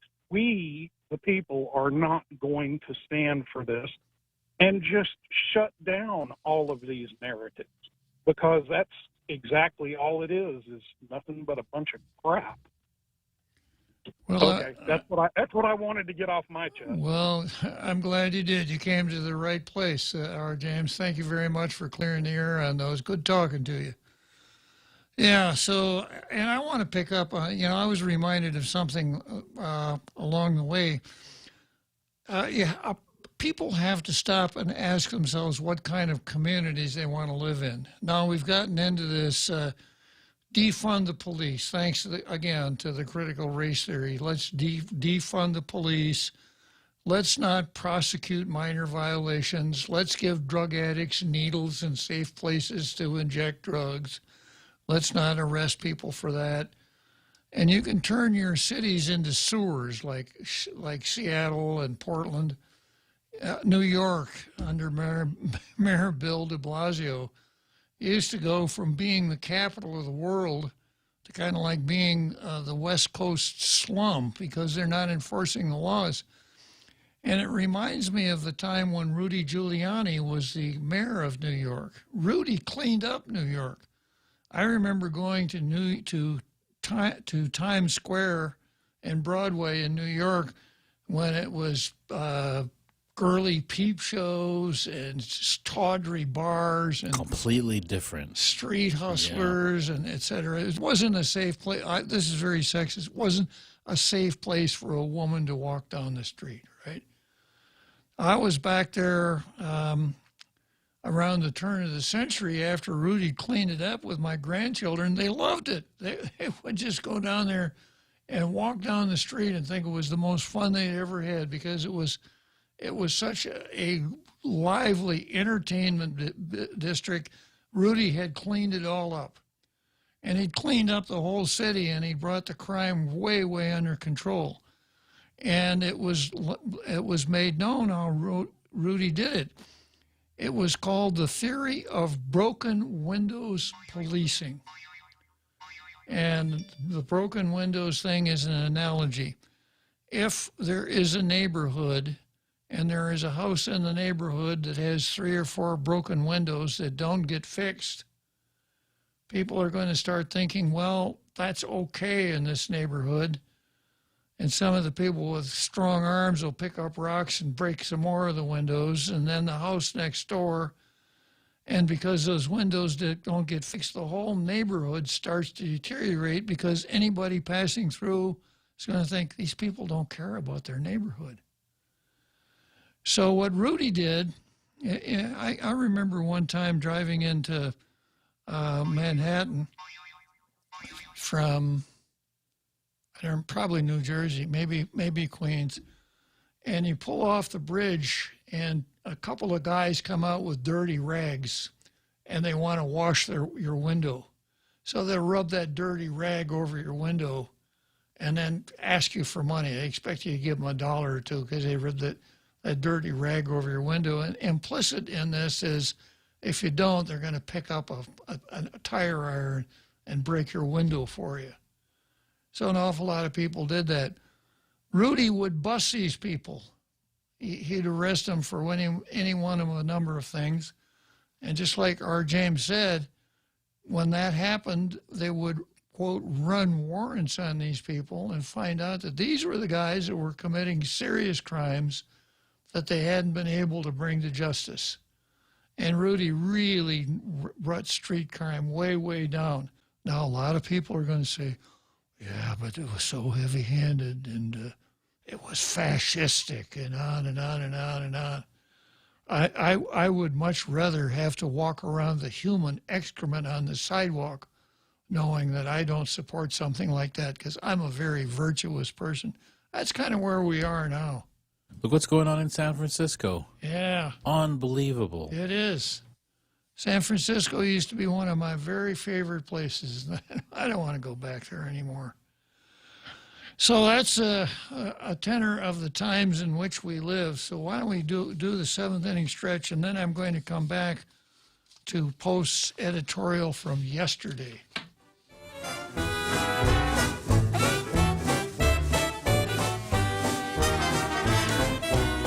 The Extra Point with Jerry Roberts of Guam Training. Hi, I'm Jerry Roberts, and every day on The Ray Gibson Show, I get to comment on the incredibly diverse, fun, challenging, sometimes frustrating, often exciting, but always interesting world of work. I hope you'll be there with us. You can find daily transcripts of The Extra Point at guamtraining.com. Tune in every weekday morning at 7:20 for The Extra Point with Jerry Roberts, brought to you by Guahan Insurance Services and First Hawaiian Bank on 93.3 The Point. Hafaday, this is Congressman Nicholas. Your congressional office would like to remind you that pandemic unemployment assistance is set to expire on September 6th of this year. We encourage the people of Guam to seek out active employment as much as possible, as jobs continue to remain limited, and we want to prevent hardship for our people at the conclusion of the PUA program. Thank you, and situas mahase. This ad was paid for with official funds from the office of Congressman Michael F.Q. San Nicolas.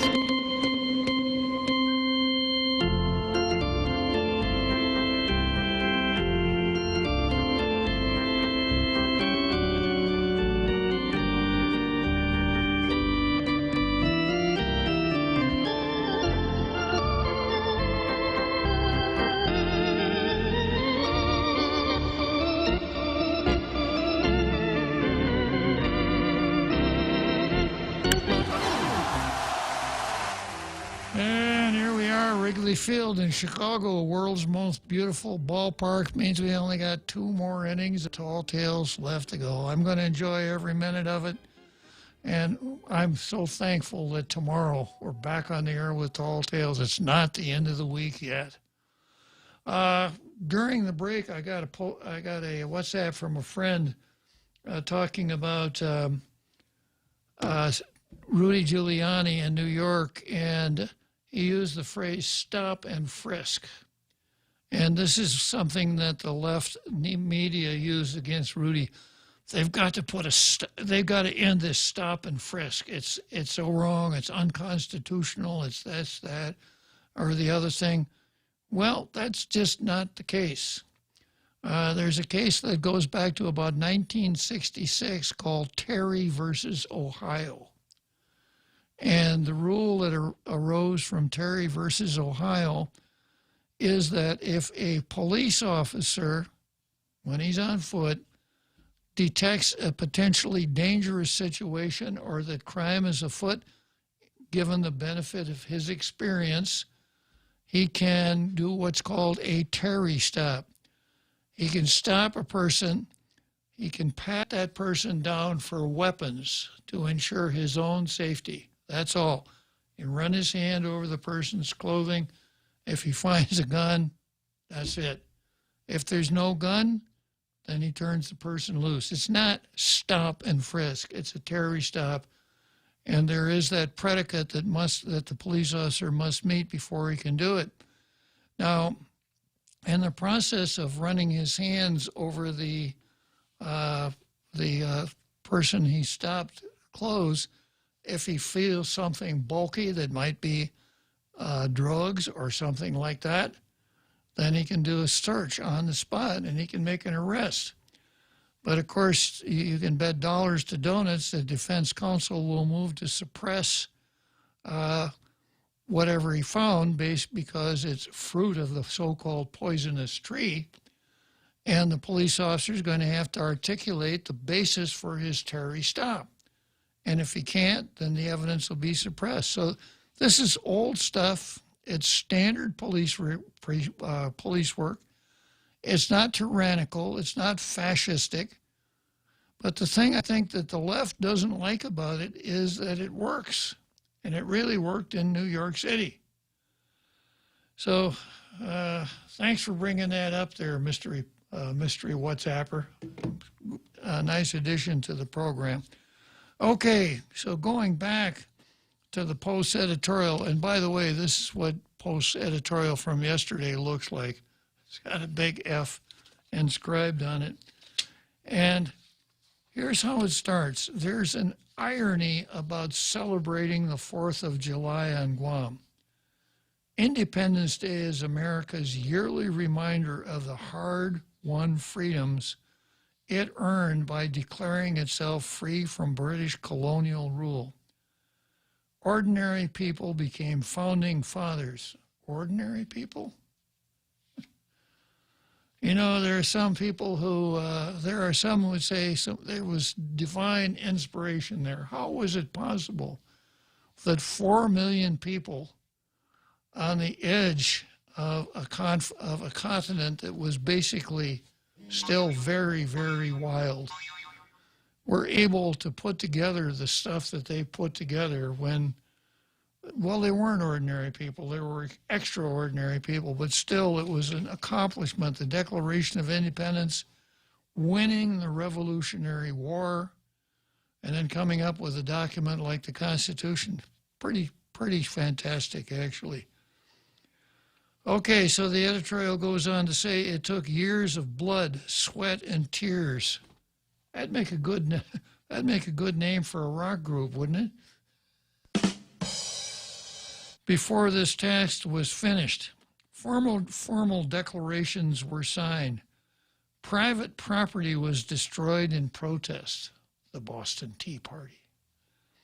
And ultimately, war was waged before peace was declared and British troops were evacuated. Those who led the charge are hailed as revolutionaries. The freedoms they fought for are cemented as inalienable rights for all humankind. We hope those who feel patriotism about the spirit of Independence Day keep an open mind about the plight of others, even when thinking about Guam's current political status. So if you want to compare colonial United States with the territory of Guam, you need to do more than just run an editorial saying, oops, my bad. Local residents highlighting, protesting, and fighting the same injustices faced by America's founders. The same injustices. Nope. You know, like the Boston Massacre, for instance, where the Brits killed 100 colonists. In cold blood. In cold blood. Yeah, that happens here all the time, right? Yeah, local residents highlighting and protesting and fighting the same injustices faced by America's founders are devalued and decried by our own people. I am one of them. Yes. I kind of mock it. Yeah.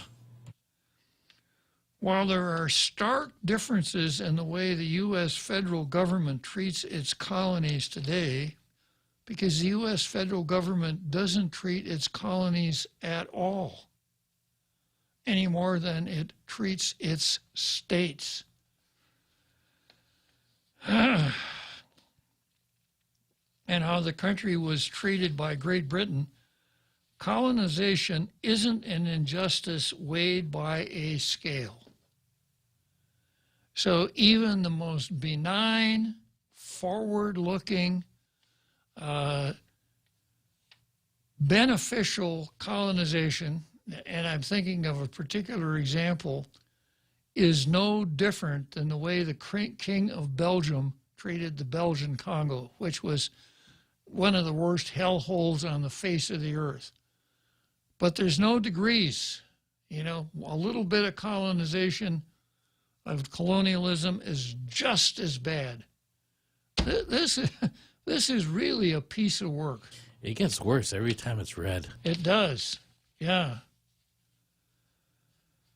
Our island isn't free. We can't come and go as we please. And of course, little Lulu has put a lot of different laws on this, but we can't come and go as we please. We can't travel to the mainland without restriction. You know, we can't do anything we want to so long as we don't break the law. Our island isn't free, not in the true sense of the word. It's expensive? Yeah, you're right. That's just as wrong as it was when the United States wasn't free. King George, a tyrannical King George, and all of the grievances that I read out of the Declaration of Independence is the same situation that we have right here. Our participation in government is limited, not full. Our rights are dictated, not absolute. Well, I got to tell you something. If you were to look at the Bill of Rights and any commentator who's ever written about them, they'll tell you that none of those rights are absolute. The right, Congress shall make no law respecting, as you were, let me read it here again to make sure I got it right.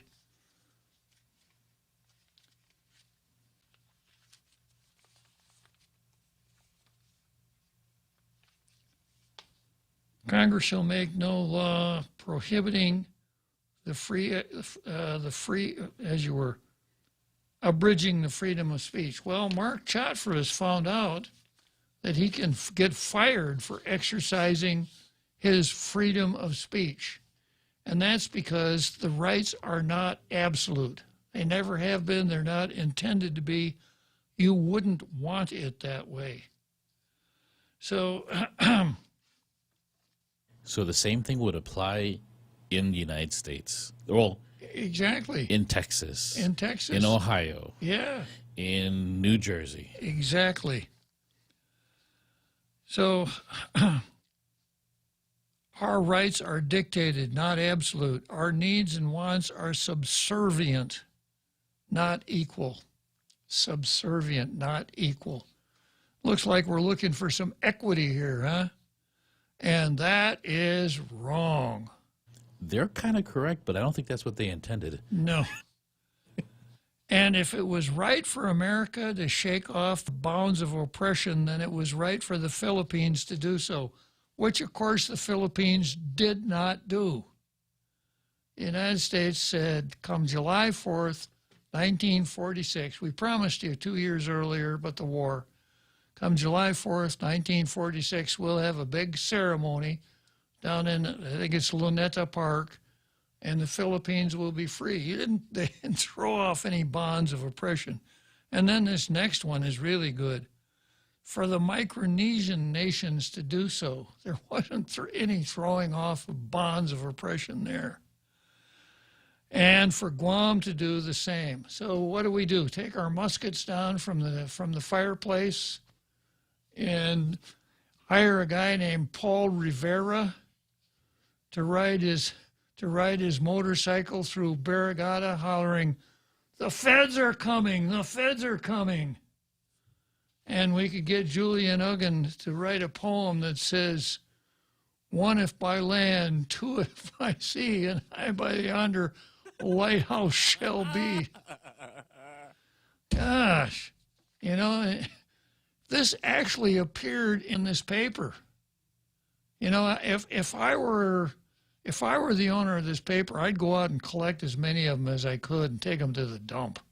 I wouldn't want anybody else reading this stuff. And then, to be clear, statehood for our island, etc., would be considered gaining the freedom we should be seeking. And of course, we know that that's a will-o'-the-wisp at best. But this season of celebration marked by Independence Day and Liberation Day can be an opportunity for us all to aspire for something uniquely of Guam's people, by Guam's people, for Guam's people, a chamocracy. We can be inspired by those among us who are thinking like a nation's founder. Now, that's Laura Souter, who defended the cockeyed orthography that they sprung on us because it's a tool for nation building, although she hasn't decided which status she wants. She's interested in nation building. We can support the leaders who have the courage to believe our island is destined for so much more than we have today. That can only be one thing: independence. I thought you were going to say SSI. Yeah, I hadn't thought of that, but you're right, yeah. And that's a good, that's one of these causes for revolution. They denied us SSI. They wouldn't put us on parity for Medicaid. They outlawed cockfighting. Hey, what's this tax bill? Yeah. And then they go into something that you make out of straw. A revolutionary himself, Philippine President Manuel Quezon, made headlines around the world by proclaiming, "I would rather have a government run like hell by Filipinos than a government run like heaven by Americans." Now, I explained earlier that this was during the Philippine Commonwealth, when Philippines was still a, quote, American colony. As he explained in a 1939 speech on civil liberties, the statement isn't about predicting the worst in self-government, but rather a belief that no government run by a foreign power can ever be a government run like heaven. So this is a government run by a foreign power, right? We have, like the British used to have, a consul general or a governor general. The British had governors general, who would run their colonies for them. We have a governor general here. His name is, I can't remember. Now, we're corrected here. Our thinking is corrected and set straight. That's the spirit of America's Independence Day, too. That people deserve to be citizens, not subjects. So what do you think about that, Subject Martinez? I don't know. I like my extracurricular subjects. Yeah. Are you talking about math? How about talking about history and English, for example? There you go. But this ain't it. Mm-hmm. This is the worst editorial I have ever seen, and I've read a lot of editorials. Guam and our fellow territories deserve the same. Yeah. And here's American and Samoa going, no, we don't agree with you. What we want. I just wonder what the mechanical. How did they explain that? How did they get out from under that? Communication malfunction. A communication malfunction. Somebody said, well, the malfunction was this, that somebody at a keyboard said exactly what they believe. And somehow it got into the newspaper without someone saying, no, that's not the policy of this. That's the communication malfunction. So somebody at the Post, we got to keep our eyes open. And every once in a while, you know, the Post goes along, good editorials, and then all of a sudden, where in the heck did that one come from? And I think, definitely left field. well, and I think there must be somebody at the Post who runs around in a T-shirt that says, I'm a lefty, or I'm a separatist, that put their name to this. Because this is not ordinary policy from the Post. This is far from it. So I hope that you guys learned a lesson, and you really need to write another editorial debunking the one that you wrote. You know, it's kind of like the game that newspapers play. Herman Smith on the 4th of July hauled out a pistol and shot his neighbor through the heart. And then later on, they find out it wasn't Herman Smith, it was Herman Schmidt. And they ran, you know, that was a misprint. So they run another story correcting it. No, they put a little one-liner on page, no, we care about accuracy. We said Herman Smith when it was really Herman Schmidt. And no one sees it. And they shouldn't allow that to happen to this piece of garbage. Are you listening over there, Post? I hope so. All right. So I guess the theme for the last couple days is thou shalt not bash the 4th of July. And if you're even thinking about it, you ought to know what you're talking about. And if you do, and if you screw up, don't use a straw man like the Post did with this whole Manuel Quezon thing. That wasn't the part that got people's attention. I could have read that into the editorial and said, yeah, that's what America is about. It's about guys like Manuel Quezon who can come out and speak frankly about the government, et cetera, et cetera. That was fine. Using that was fine, but the rest of that stuff. You know what? America, United States, is made up of immigrants. We all know that because this country was founded. It just didn't appear out of nowhere. These rules and the Constitution didn't just appear, and it's still growing with immigrants. The point I want to say is because a lot of people think that they don't identify with this holiday here on Guam, and that simply doesn't make any sense because the holiday isn't rooted in just one group of people. It's rooted in an ideal for a country. Yeah, an ideal that should also apply here to Guam as well. The thought of freedom, the thought of the Bill of Rights being a part of our rule of law. And so to think that this holiday is merely based on a superficial color of his skin is just very obtuse. It's very wrong. And I've mentioned this before, and it bears repeating. You know, we talk about inclusivity, et cetera, and our strength is our diversity.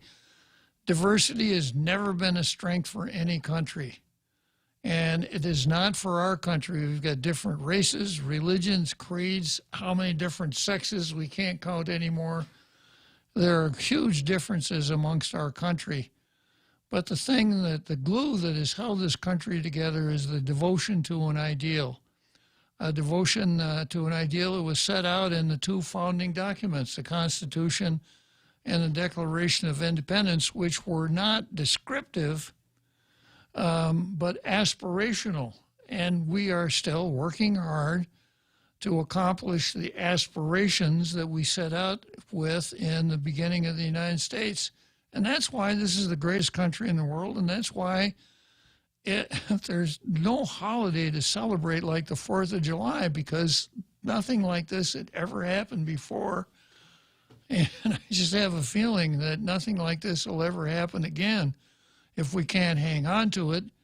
And people like Laura Sauter and this Post editorial, or whoever wrote that, are working really hard to yank it away from us as fast as they can. Okay, let's head for Churchill Downs.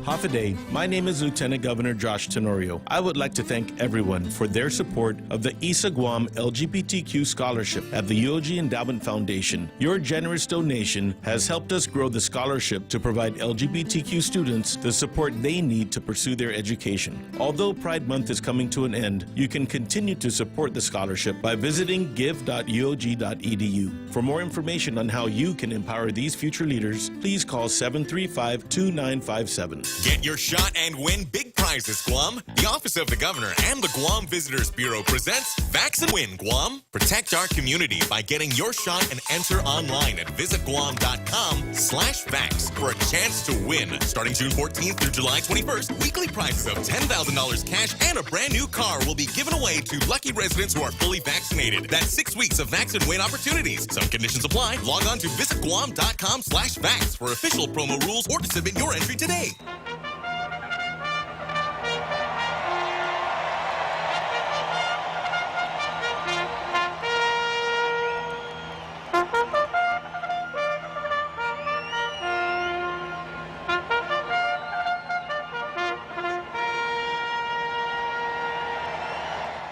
Okay, so here we are, Churchill Downs, Louisville, Kentucky, the home stretch, and having thoroughly evaluated the Post editorial of Monday and their so-called apology of today, I'm ready to award my blue star.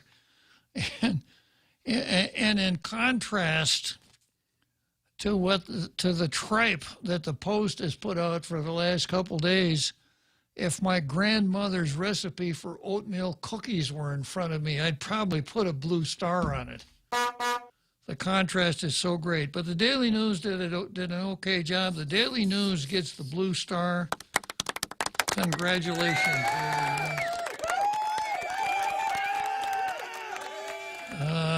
Watch out, Guam Daily Post. You finally got some competition. You really screwed it up the last couple days. Okay, let's see who's probably another Joe, huh? No, it's that time of the day. It is none other than our Keith. Okay. How you doing, our Keith? I'm doing well, Bob. You know, I probably bash President Bidet a little too much and don't give credit where credit's due. You know, in light of the holiday, you know, he had some nice things to say. He did come out yesterday and wish everyone a happy St. Patrick's Day. Well, he is, you know, he is Irish, so that he was just kind of feathering his own nest there, right? Come on, man. Very good, Arkeith. Have a nice day. Thanks a lot, Arkeith. That's Arkeith for you. Okay, so I'm not going to have time to finish this. I probably don't even have time to start it. And I suspect that a lot of folks were drawn away from Tall Tales at 5 to watch what's going on at the legislature. I'm recording it. If I can stand it, I will probably have some comments to make. Some comments to make on what's going on today. And of course, this whole Therese versus Bella Burns has taken on a life of its own, and the doctors have gotten, I don't want to use the word vicious, but boy, it is really getting contentious. And I have the latest from the Post. Senator Titagui says she received a Dear John letter from doctor. As a cancer survivor, Tello said she sees an endocrinologist regularly to monitor if the disease has come back. Recently, she received a notice from her doctor, what she described to the Guam Daily Post as a, quote, Dear John letter. Well, you know why it's Dear John. They weren't allowed to say Dear Tello. They didn't have her permission. They had no permission. So it had to be Dear John. Yeah. Is that phrase still in circulation today, the Dear John letter? I think so. I think it applied more to wartime. Yeah. But I guess it still does. Yeah, I remember my Marine Corps days, you know, hey, what's wrong with Schwartz? He looks so downcast. He got a Dear John letter from his girlfriend yesterday. The poor. Yeah, well, it happens. The lucky one's got a Dear John letter. Or a John Deere letter. Yeah. Those came from Dubuque, Iowa. Oh. Yeah, and they always came in green and yellow envelopes. I saw John Deere a lot in Beloit, Wisconsin. Yeah. Janesville, too. Yeah, yeah. I digress. Right. All right, so Tello is a cancer survivor, and she said, the letter said, it said she would no longer be offering what I go to her for. Her. Not him. That narrows it down. And not they. So that narrows it down to probably half the doctors. As a way to find another source for cancer screening, she reached out. She couldn't just ask, right?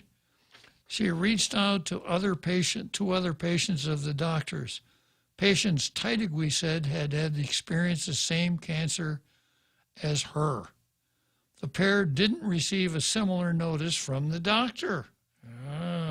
Selective Dear Johnning. The Republican lawmaker declined to name any of the parties involved. Well, why should she? She's just, the story gained so much more by leaving the names out. She probably didn't want to hurt anybody's feelings, right? But she's a hard-nosed, straight shooter, straight to the point, but I didn't want to mention their names. Klitzkie is a co-sponsor of Bill 112, a controversial piece of legislation that does away with mandatory arbitration over medical malpractice claims. She said she feels like she's being targeted for continuing to support the measure in the face of sweeping opposition from island healthcare professionals. At a press conference on Monday, Dr. Hua Gwen accused Klitzkie of misrepresenting to other senators how doctors like himself feel about the measure. Tello the misrepresenter. Gwen and others met with her about potential changes to the malpractice statute a few months ago, he said. I am telling her at that time that any change of the arbitration law would be devastating to the healthcare system on Guam. I've kind of disturbed when we talked with a few senators before I left the island, and that she actually told other senators that co-sponsored the bill that we, the physicians and providers, are in support of the change to the arbitration law. That's what Gwen said. To me, that's very unethical for being a servant of the public. Klitzkie said the accusation from Gwen is, quote, absolutely false. I've seen this movie before. It's a little close to home. Yeah, I saw this movie before. The first workup of the movie starred Therese Terlahi and Tina Rose Munya Barnes, better known as Bailout Barnes, right? Yeah. Klitzkie goes on, for him to make such a statement is unethical and negligent for a professional to whom we entrust our health and life. Okay, well, I'm sure I'll be talking about this tomorrow, and I'll probably come back to Tello. Maybe Tello will tell us the names of the people involved, of doctors, right? Okay, we'll see you tomorrow.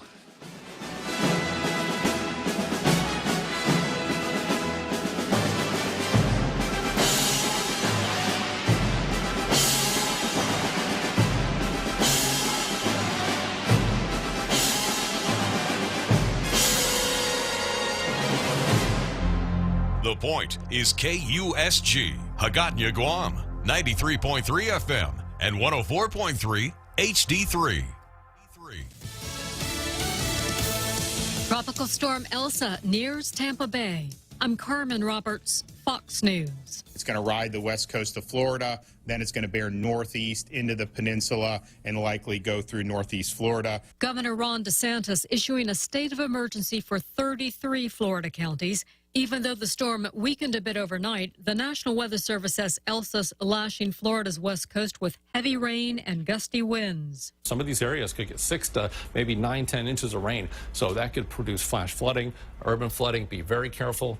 Traveling is just dangerous. Director of the National Hurricane Center, Ken Graham. Elsa's expected to come ashore north of Tampa Bay in a few hours. Rescue crews found 4 more bodies in the debris of the collapsed condo in Surfside, bringing the known dead to 36, with 109 missing. But since the collapse nearly 2 weeks ago, more than 190 people have been located alive as they weren't at home at the time.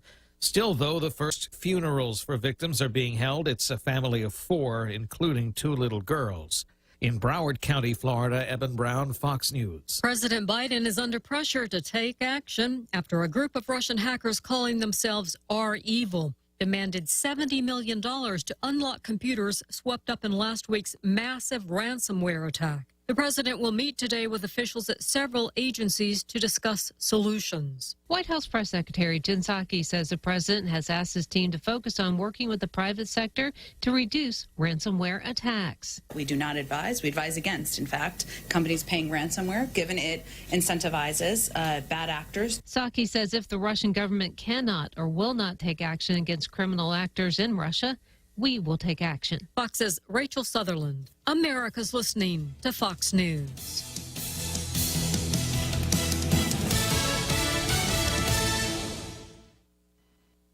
Jason in the House, the Jason Chaffetz podcast. There is always someone doing something stupid somewhere. Dive deeper than the headlines and the party lines as I take on American life, politics, and entertainment. Join me, Jason Chaffetz, every Wednesday as I shed light on the news and make some predictions along the way. You never know who will drop in. Subscribe now on foxnewspodcast.com or wherever you download podcasts.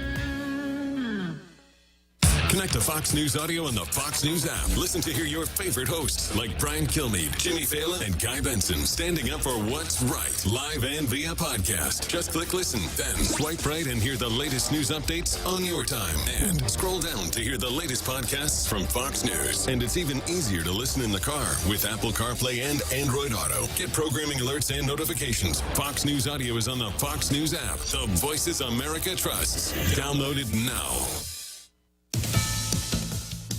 The volume of air travel exceeds pre-pandemic levels for the first time, and things have not gone smoothly as delays and canceled flights marred the 4th of July holiday weekend. More than 2.1 million people passed through TSA checkpoints nationwide on Friday and Monday, rounding out the July 4th weekend. And while those aren't quite pre-pandemic travel levels, they are the biggest numbers the TSA has seen since before travel came to a screeching halt last year. But some of the airlines, having cut back so severely during the pandemic, are struggling to get back to pre-pandemic efficiency. Staffing shortages, computer issues, and bad weather leading carriers to delay thousands of flights and cancel hundreds more. On Tuesday alone, nearly